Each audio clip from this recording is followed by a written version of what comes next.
పెళ్ళైనా పండగైనా వేడుక ఏదైనా పట్టుచీరల ప్రత్యేక వేదిక వారాహి సిల్క్స్.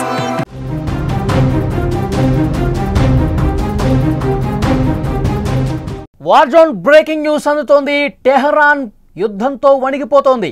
పారిపోవాలని ఇజ్రాయెల్ వార్నింగ్ ఇస్తోంది. ప్రజలకు మెసేజ్లు కూడా పెడుతోంది ఇజ్రాయెల్. బంగారం ఆస్తులు వదిలేసి పారిపోతున్నారు ప్రజలు. ట్రాఫిక్తో టెహరాన్ రోడ్లు పూర్తిగా నిండిపోయాయి. పిల్లలతో వేరే దేశాలకు వెళ్ళిపోతున్నారు. పాకిస్తాన్, తుర్కియా, సౌదీ అరేబియా దేశాలకు వెళ్తున్నారు టెహరాన్ జనం. ఇప్పటికే టెహరాన్ వదిలిపోవాలంటూ ట్రంప్ హెచ్చరిక కూడా జారీ చేసిన పరిస్థితి. యుద్ధ భయం టెహరాన్ను గజగజ వణికిస్తోంది. ఇరాన్ దేశ రాజధాని టెహరాన్ లక్ష్యంగా ఇజ్రాయెల్ దాడులు చేస్తోంది. తాజాగా చేసినటువంటి డ్రోన్ దాడులకు టెహరాన్ ప్రజలు బెంబేలెత్తిపోతున్నారు. ప్రాణ భయంతో వేరే దేశాలకు తరలిపోతున్నారు.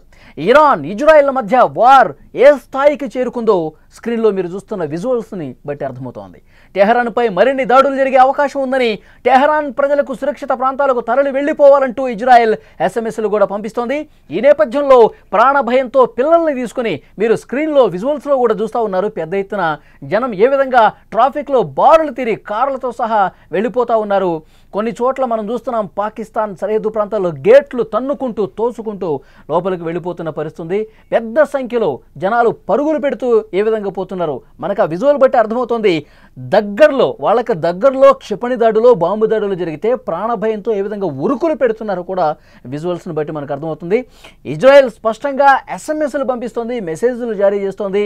మీరు టెహరాన్ని వదిలి వెళ్ళిపోండి, టెహరాన్ మీద భీకర దాడులు జరగబోతున్నాయి, మీ ప్రాణాలు మీరు రక్షించుకోండి అని మెసేజ్లు పెట్టే పరిస్థితి వచ్చిందంటే అక్కడ యుద్ధ వాతావరణం ఏ స్థాయిలో ఉందో కూడా చాలా స్పష్టంగా అర్థమవుతున్నటువంటి పరిస్థితి.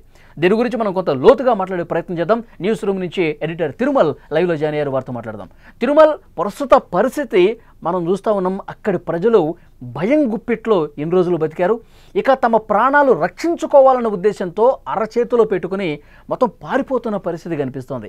ఇజ్రాయెల్ ఇచ్చిన వార్నింగ్ని వాళ్ళు వెంటనే అలర్ట్ అయిపోయి దేశాన్ని వీడి వెళుతున్నటువంటి సిచ్యువేషన్ ఉంది. ఈ ప్రస్తుత పరిస్థితిని మీరు ఎలా అనలైజ్ చేస్తారు? వలి చాలా స్పష్టంగా ఇక్కడ ఒక విషయాన్ని గమనించాలి. మొట్టమొదటిది, ఇజ్రాయెల్ ఏం చేస్తుంది, మిస్సైల్స్, డ్రోన్స్తో టెహరాన్ పైన అటాక్ చేస్తుంది. ఇరాన్ పైన, అంటే ఇరాన్ గుక్క తిప్పుకోకుండా చేస్తుంది. ఇప్పటికే ఇరాన్కి సంబంధించిన యాంటీ మిసైల్ సిస్టమ్, డిఫెన్స్ సిస్టమ్ని దాదాపు ధ్వంసం చేశామని ఇజ్రాయెల్ ప్రకటిస్తుంది. రెండో విషయం ఇక్కడ చూడాలి, ఇరాన్కి సంబంధించిన మీడియా సంస్థలపైన, మీడియా ఛానల్స్ పైన, టీవీ ఛానల్స్ పైన కూడా చాలా స్పష్టంగా దాడులు చేస్తున్నామని చెప్తుంది. ఆ వీడియోస్ కూడా మనం చూస్తున్నాం. మూడో విషయం వచ్చేసి, ఇజ్రాయెల్లో ఉన్న అధికారులు టెహరాన్లో ఉన్న ప్రజలకి మెసేజ్లు పంపిస్తున్నారు. ఏమని?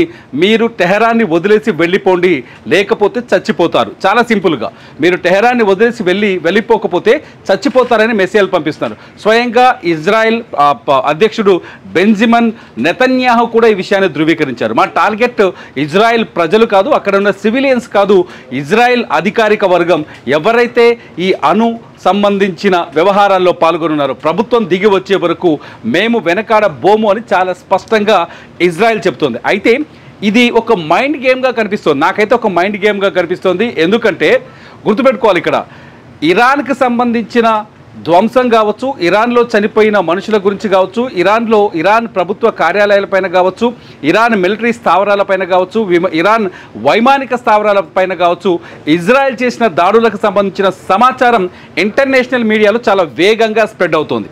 ఈ విషయాన్ని చాలా స్పష్టంగా ఇక్కడ ఆలోచించాలి. బలి ఇరాన్కి సంబంధించిన జరిగిన నష్టాన్ని చాలా స్పష్టంగా ప్రపంచం ముందు పెడుతోంది ఇజ్రాయెల్. కానీ ఇజ్రాయెల్లో జరుగుతున్న నష్టం గురించి ఒక్క విషయం కూడా వెలుగులోకి రావట్లేదు. ఈ పాయింట్ చాలా ఇంపార్టెంట్ పాయింట్. నిజానికి టెలైవైవా అండ్ జెరూసలేం ఏరియాలో ఈ రెండు సిటీస్ని ఇరాన్ దాడులు కూడా, ఈ రెండు సిటీస్ పైన ఇరాన్ కూడా భీకరమైన దాడులు చేస్తుంది. ఆ విజువల్స్ కొన్ని ఇస్లామిక్ కంట్రీకి సంబంధించిన మీడియా ఛానళ్ళు వెలుగులోకి తీసుకొస్తున్నాయి. కానీ ఇజ్రాయెల్ మరణాల సంఖ్యను చాలా తక్కువగా చూపిస్తుంది. చూస్తే అక్కడ బిల్డింగులు కూలిపోయినాయి, హైరైజ్ బిల్డింగులు కూలిపోయినాయి, ప్రభుత్వ కార్యాలయాలు కూలిపోయినాయి. ఆఖరికి అమెరికా రాయబార కార్యాలయం పైన కూడా ఇరాన్ బాంబు దాడి చేసింది. ఇది చాలా స్పష్టంగా అందరికీ కనిపిస్తోంది కొన్ని ఇస్లామిక్ కంట్రీకి సంబంధించిన మీడియా ఛానల్స్ చూపిస్తున్న వీడియోలో. కానీ ఎంత ప్రాణ నష్టం జరిగింది, ఎంత ఆస్తి నష్టం జరిగింది, ఎంత దెబ్బతిన్నదనే విషయాన్ని మీడియా ఛానల్స్ బయటికి చెప్పలేకపోతున్నాయి. అయిపోతున్నాయి అంటే ఇక్కడ సమాచార మార్పిడి కానీ సమాచార పంపిణీని కూడా ఇజ్రాయెల్ కంట్రోల్ చేస్తుందని ఇక్కడ అర్థం చేసుకోవాలి. ఇజ్రాయెల్ మీడియా మేనేజ్మెంట్ చక్కగా చాలా స్పష్టంగా చేస్తుంది. ఇరాన్ నష్టాలను చెప్పగలుగుతుంది కానీ ఇజ్రాయెల్లో జరిగిన నష్టాల గురించి చెప్పట్లేదు. ప్రపంచానికి తెలియట్లేదు కాబట్టి ఇజ్రాయెల్ ఎంత నష్టపోయిందన్న సమాచారం రావట్లేదు అంటున్నారు కాబట్టి అంటే వాస్తవ పరిస్థితులు ఏంటి అక్కడ చాలా స్పష్టంగా వాళ్ళకి చాలా క్లియర్గా ఇజ్రాయెల్ కూడా తీవ్రంగా దెబ్బతిన్నది. ఐరన్ డోమ్ వ్యవస్థ ఉన్నప్పటికీ కూడా పూర్తి స్థాయిలో ఇజ్రాయెల్ని అది కాపాడలేకపోయింది. ఇజ్రాయెల్కి ప్రాణప్రదమైన ఆర్థిక నగరం ఏదైతే టెలైవా ఉందో అది కూడా ధ్వంసమైంది చాలా ఏరియాల్లో. ఆ విజువల్స్ మనకు ఒక్కసారి ఇంటర్నెట్లోకి వెళ్ళి ఇస్లామిక్ మీడియా ఛానల్స్ చూస్తే మనకు అర్థమవుతుంది. అట్ ది సేమ్ టైం జెరూసలేంలో కూడా భీకరమైన నష్టం కలిగింది. జెరూసలేంలో అమెరికా రాయబార కార్యాలయం పైన ఇరాన్ దాడి చేసినప్పుడు అమెరికా రాయబారి స్పష్టంగా చెప్పాడు 5 సార్లు నేను దాక్కున్నాను ఉదయం నుంచి అని చెప్పేసి, రాత్రంతా నిద్రలేదు జాగారంలోనే ఉన్నామని చెప్పారు. అంటే చాలా స్పష్టంగా ఇజ్రాయెల్ కూడా తీవ్రంగా నష్టపోతుంది. కానీ ఇజ్రాయెల్ ఎంతవరకు నష్టపోతుంది అనే విషయాన్ని బయటికి తెలియనివ్వట్లేదు. ఈ సమాచార కంట్రోల్ వ్యవస్థ వల్ల ఏం జరుగుతుందంటే ఇరాన్లో ఉన్న ప్రజలు భయభ్రాంతులతో వణికిపోతున్నారు. ఇరాన్లో ఉన్న జనం వణికిపోతున్నారు. దీనికి తోడు ఇంకొక మైండ్ గేమ్ ఏం చేస్తున్నారు, ఇజ్రాయెల్ నుంచి మెసేజ్లు పంపిస్తున్నారు టెహరాన్లో ఉన్న ప్రజలకి, మీరు పారిపోకపోతే చచ్చిపోతారు అని చెప్పేసి. దీంతో జనమంతా ఉన్న ఇళ్ళు బంగారం ఆస్తులు సంపద అన్నీ వదిలేసి కార్లలో కూర్చొని బతుకు జీవుడు అన్నట్టుగా పరారవుతున్నారు. పాకిస్తాన్ తుర్కీ అధ్యక్షుడే బంకర్లో దాక్కున్న పరిస్థితి ఉంది, బయటికి రాలేని సిచ్యువేషన్ ఉంది. ఇది ఎంతవరకు స్పష్టమైన సమాచారం? ఖమేనీ దాక్కున్నాడని చెప్పడానికి ఎంతవరకు ఇరాన్ మీడియా ఎంతవరకు ధృవీకరించలేదు. ఖమేనీ దాక్కున్నాడు బంకర్లో ఉన్నాడని ధృవీకరించలేదు. కానీ బయట ఉన్న మీడియా ఇంగ్లీష్ మీడియా ధృవీకరిస్తుంది దీన్ని. కాబట్టి అక్కడున్న ప్రజల్లో మొత్తానికి భయాన్ని రెచ్చగొట్టే ప్రయత్నం చేస్తుంది ఇజ్రాయెల్. అమెరికా కూడా అటువంటి ప్రకటనలు చేస్తుంది. ట్రంప్ కూడా చెప్తున్నాడు దెర్ ఈజ్ నో లైఫ్స్, మీరు అక్కడ ఉంటే చచ్చిపోతారని ట్రంప్ ఏకంగా మాట్లాడడం వల్ల నిజానికి ఇరాన్లో ఉన్న ప్రజలు భయభ్రాంతకు గురవుతున్నారు. అందుకనే టెహరాన్ నుంచి కొన్ని లక్షల కార్లు రోడ్ల మీద ట్రాఫిక్ జామ్ కనిపిస్తుంది. మీరు విజువల్స్ చూసిన స్క్రీన్ పైన లక్షల కార్లు ఎక్కడికి పారిపోవాలో తెలియక Saudi Arabia, Turkey, Turkmenistan, Azerbaijan, Pakistan ఏ దేశానికి దగ్గరగా ఉండే దేశానికి పరారైపోతున్నారు జనాలు. మన భారతీయులు కూడా దాదాపు 10,000 మంది ఇప్పుడు టెహరాన్లో ఉన్నారు. ఈ 10,000 మందిలో ఒక 100 మందిని ఇండియాకి తీసుకొచ్చే ఏర్పాట్లు ఇప్పటికైతే పూర్తయ్యాయి. వాళ్ళని రోడ్డు మార్గం ద్వారా తీసుకొస్తున్నారు. మిగతా వాళ్ళని కూడా ఎంబసీ ట్రై చేస్తుంది. వాళ్ళని ఎంబసీ భారత ఎంబసీని టచ్లోకి వెళ్ళాలని, ఎవరైనా వేరే ప్రాంతంలో ఉంటే భారత ఎంబసీకి సంబంధించిన కొన్ని ఫోన్ నెంబర్లను రిలీజ్ చేసింది భారత విదేశాంగ శాఖ. వాళ్ళకి టచ్లోకి వెళ్ళి ప్రాణాలు కాపాడుకోండి, జాగ్రత్తగా ఉండండి, మీరు ఇండియాకు వచ్చేందుకు వాళ్ళు ఏర్పాట్లు చేస్తారని చెప్తుంది. ఇదంతా చూస్తుంది ఒక విషయం చాలా స్పష్టంగా అర్థం చేసుకోవాలి. ఇక్కడ ఇజ్రాయెల్ ఇరాన్ పైన మిస్సైల్ దాడి చేస్తుంది, డ్రోన్లతో దాడి చేస్తుంది, అక్కడ ఆస్తులు ధ్వంసం చేసే ప్రయత్నం చేస్తుంది, వైమానిక స్థావరాన్ని టార్గెట్ చేసింది. ముఖ్యంగా టెహరాన్నే ఎందుకు టార్గెట్ చేస్తుంది రాజధాని? టెహరాన్ అనేది అణు ఒప్పందానికి అంగీకారానికి రావట్లేదు, ఖమేనీ లొంగిపోవట్లేదు, ఖమేనీ చచ్చే వరకు ఈ దాడులు జరుగుతాయని బెదిరిస్తుంది. ఇంకో ఎస్ఎంఎస్లు పంపించి అట్లాగే న్యూస్ని కంట్రోల్ చేసి మైండ్ గేమ్ కూడా ఆడుతుంది ఇజ్రాయెల్. మొత్తానికి ఒకటి, ఇరాన్ అణుబాంబుల తయారీ విషయంలో లొంగిపోయే వరకు లేకపోతే చర్చలకు వచ్చే వరకు ఈ దాడులు కొనసాగే అవకాశం స్పష్టంగా కనిపిస్తుంది. ఇవాటికి 5వ రోజు యుద్ధం మొదలైనటువంటి దాడులు జరుగుతున్నటువంటి సిచ్యువేషన్ ఉన్నా భయపడిపోతూ ప్రజలు పారిపోతున్న పరిస్థితుల్లో కూడా స్టేట్మెంట్లు ఎక్కడ ఆగట్లా. ఇంకా ప్రతీకారంతోనే మేము దాడులు చేస్తా ఉన్న పరిస్థితుల్లోనే ఇరాన్ కనిపిస్తోంది. ఆ దేశం నుంచి వచ్చినటువంటి తాజా ప్రకటన, ఒకవేళ మా దేశం మీద అణుదాడి చేస్తే పాకిస్తాన్ చూస్తూ ఊరుకోదు, పాకిస్తాన్ మాకు తోడుగా ఉంది, మాకు ఆల్రెడీ హామీ కూడా ఇచ్చింది, వెంటనే పాకిస్తాన్ రంగంలోకి దిగి ఆ దేశం మీద దాడులు చేయడానికి సిద్ధంగా ఉందని. ఎలా చూస్తారు ఈ స్టేట్మెంట్? మొన్న ఎప్పుడైతే పహల్గామ్ దాడి తర్వాత ఆపరేషన్ సింధూర్ తర్వాత ఇండియా ఎలాగైతే ఎంపీలతో డెలిగేషన్ స్టార్ట్ చేసిందో 33 దేశాలకి పార్లమెంట్ సభ్యులు పంపించి పాకిస్తాన్ ఉగ్రవాదాన్ని ఎలా పెంచి పోషిస్తుందనే విషయాన్ని వివిధ దేశాలకు తెలియజేసిందో, ఆ తర్వాత సేమ్ ఇదే విషయాన్ని కాపీ కొట్టిన పాకిస్తాన్ అధ్యక్షుడు షహబాజ్ షరీఫ్ మొదట టెహరాన్ వెళ్ళాడు. టెహరాన్ వెళ్ళి అక్కడ supreme leader Iran supreme leader ఖమేనీతో మాట్లాడారు. ఆ రోజు చాలా ప్రగల్భాలు పలికాడు షహబాజ్ షరీఫ్. మేము భారత్పై యుద్ధాన్ని గెలిచాం, 6 యుద్ధ విమానాలు భారత్కు సంబంధించిన 6 యుద్ధ విమానాలని నేల కూర్చామని చెప్పేసి ఆ రోజు షహబాజ్ షరీఫ్ ప్రగల్భాలు పలికాడు. ఆ సందర్భంలోనే ఇరాన్కి పాకిస్తాన్కి మధ్య పాత మిత్రత్వం ఉంది, అది ఇంకంత బలపడిందనే యాంగిల్లో నిన్న మొహసిన్ రజీజీ అంటే ఎవరైతే ఇరాన్కి సంబంధించిన జనరల్ ఉన్నాడో మిలిటరీ జనరల్, ఆయన ప్రకటించాడు ఒకవేళ పాకిస్తాన్ కనుక ఇజ్రాయెల్ కనుక మా పైన అణుదాడి చేస్తే జెరూసలేం టెలైవైవా సిటీల పైన పాకిస్తాన్ వెంటనే అణుబాంబులు వేస్తుందని. కానీ వాస్తవ పరిస్థితులు చాలా విరుద్ధంగా కనిపిస్తున్నాయి. పాకిస్తాన్ ఈ వేగంగానే వెంటనే ఎప్పుడైతే టెహ్రాన్ ఈ విషయాన్ని ప్రకటించిన కొద్దిసేపటికే పాకిస్తాన్ విదేశాంగ శాఖ ఈ స్టేట్మెంట్ ఖండించింది.